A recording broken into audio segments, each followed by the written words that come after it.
Gente, que filme maravilhoso. We want to underscore again that we're coming to Chicago peacefully, but whether we're given permits or not, we're coming.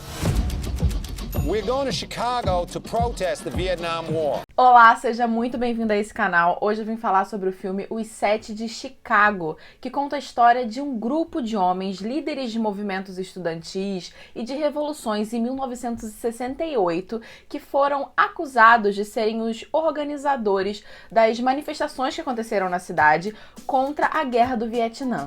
Quando eu fiquei sabendo que esse filme ia sair, eu fiquei com mixed feelings, porque ao mesmo tempo que eu adoro o Aaron Sorkin, que é diretor e roteirista desse filme, já ganhou o Oscar pelo roteiro do filme A Rede Social. E também o elenco do filme é muito bom, tem nomes muito grandes. Eu fiquei meio assim porque conta uma história, é baseado numa história real, que eu não conheço com muita profundidade sobre as manifestações que aconteceram ali em Chicago contrárias à Guerra do Vietnã, e também porque acontece todo dentro de um tribunal. Todo não, majoritariamente dentro de um tribunal.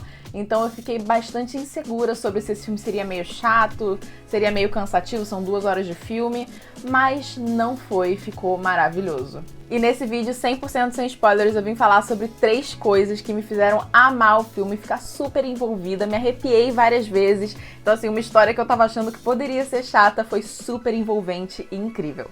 O primeiro motivo é unir 2 coisas, que são roteiro e direção, porque as duas estão na mão do Aaron Sorkin. Eu já falei aqui que eu gosto muito dele. E assim, vamos falar primeiro de roteiro.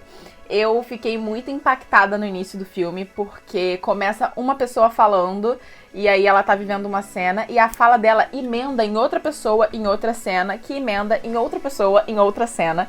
Então eu acho que esse início já dá um preview do que o filme vai ser, sabe? E o roteiro, ele é cronológico, mas ele tem flashbacks. Então, muitas vezes eles estão falando do que foi um momento lá no tribunal, e aí do nada você vê esse momento acontecendo. E é legal que ele também coloca as contradições, a pessoa dizendo que aconteceu de uma forma, e aí você vê o fato acontecendo de uma forma levemente diferente, às vezes completamente oposta. Então, assim, é um roteiro linear, porém nem tanto. E é muito, muito, muito bem escrito, são muitos personagens, e ainda assim você se envolve com eles, você acaba gostando de todos eles. Além dos 7 acusados, tem um 8º homem ali que tem uma história bastante interessante, que talvez eu acho que seria interessante se tivessem mostrado um pouquinho mais, mas eu também entendo por que não mostraram mais.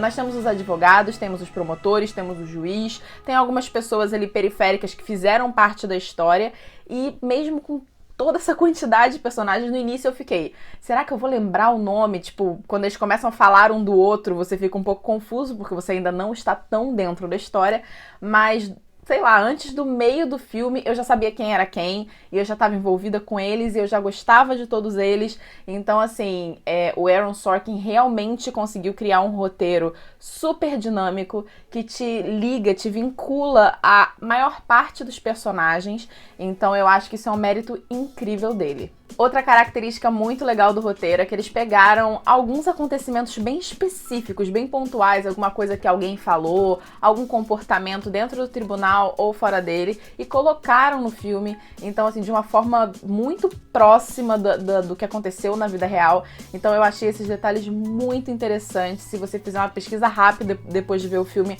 você vai ver vários deles. Então eu acho que isso foi muito bem colocado, muito bem usado na história. E aí a gente parte pra direção, que eu fiquei impressionada com Aaron Sorkin. Ele é muito mais famoso pelos roteiros, mas assistindo o making of do filme A Rede Social, a gente vê que o David Fincher, que era diretor do filme, que é meu diretor favorito, deixou o Aaron dirigir a última cena gravada. Então o David Fincher falou, agora é contigo, e foi embora. Então assim, pro David Fincher confiar no cara pra dirigir uma das cenas do filme dele, já passa uma certa credibilidade, o cara é bom. Então agora assistir um filme totalmente dirigido pelo Aaron, um projeto dele, é muito interessante, e ele tem características muito legais de direção. Então, como eu falei no roteiro, essa questão de a história passar de um momento para outro, você vê-los contando no futuro e depois você vê a história acontecendo no passado, ele conseguiu dirigir de uma forma que as cenas ficaram muito fluidas de uma para outra. Eu achei isso muito incrível. Eu acho que os estilos dele de roteiro e direção são muito complementares, então eu realmente gostaria de ver isso acontecendo mais vezes, porque deu muito certo. Outro fator que eu faço questão de mencionar são os atores. Eles mandaram muito bem. Tem grandes nomes nesse filme, mas eu acho que até os nomes menores, menos conhecidos, arrasaram demais, foram incríveis.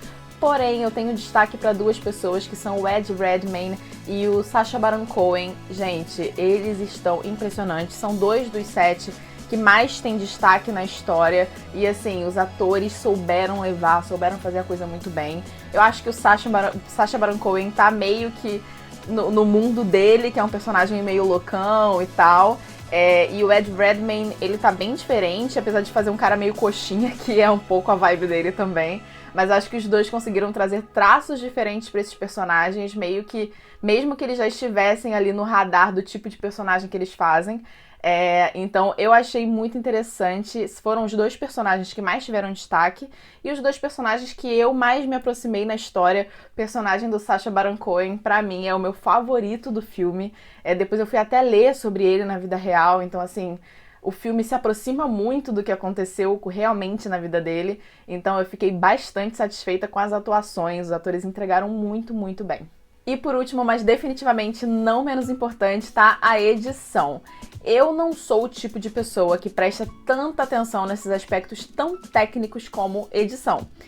Porém, quando eu presto é porque deu muito errado ou porque deu muito certo. E nesse filme, é claro que é a segunda situação. Foi muito, muito bom. Novamente, esse roteiro linear, mas com flashbacks e com falas, né, que começam num tempo, numa situação e que terminam em outra e tal, a edição precisava ser impecável e ela foi. Os cortes são incríveis, as passagens de uma cena para outra, de um momento para o outro, de uma explicação da cena anterior, é tudo incrivelmente bem feito. É o tipo de filme que não dá para não perceber, não dá para não prestar atenção na edição, e eu adoro quando eles fazem isso. Então nota 10 para a edição do filme, porque realmente foi impressionante. O filme estreou na última sexta-feira e se eu puder te dar uma indicação, abra a Netflix e dê play em Os 7 de Chicago, porque esse filme tá valendo muito a pena. Gente, sério, no final eu fiquei extremamente emocionada. Eu tive vários arrepios mesmo, assim, acompanhando a história. O final é muito, muito, muito emocionante. Eu gosto muito da forma como eles resolveram terminar essa história. Eu não vou dar spoiler aqui, mas eu amei como o veredito em si não foi o ponto focal do final, e normalmente né, em qualquer história de tribunal, de julgamento, o grande momento final é ouvir o veredito. Nesse filme não foi, o veredito é um coadjuvante da história, então eu achei incrível, eu tô muito apaixonada por esse filme. Ele saiu antes dele ser lançado, né? Ele já era apontado como uma aposta da Netflix ao Oscar. E vou te dizer que, assim, se não foi indicado, eu não tô entendendo mais nada, porque eu, quando o filme tava do meio pro final, só falava, gente, o Oscar vem. O Oscar vem, tipo, talvez não ganhe, mas a indicação, ele tem que estar lá. Pra mim, é um dos melhores filmes do ano. É um dos melhores filmes que eu assisti até aqui. Então, assim, fica a minha fortíssima indicação pra você assistir. How much is it worth to you? What's your price? To call off the revolution? My life. É isso, gente. Curte, comenta, compartilha, se inscreve no canal para ficar por dentro das indicações, dos lançamentos, e a gente se vê no próximo vídeo.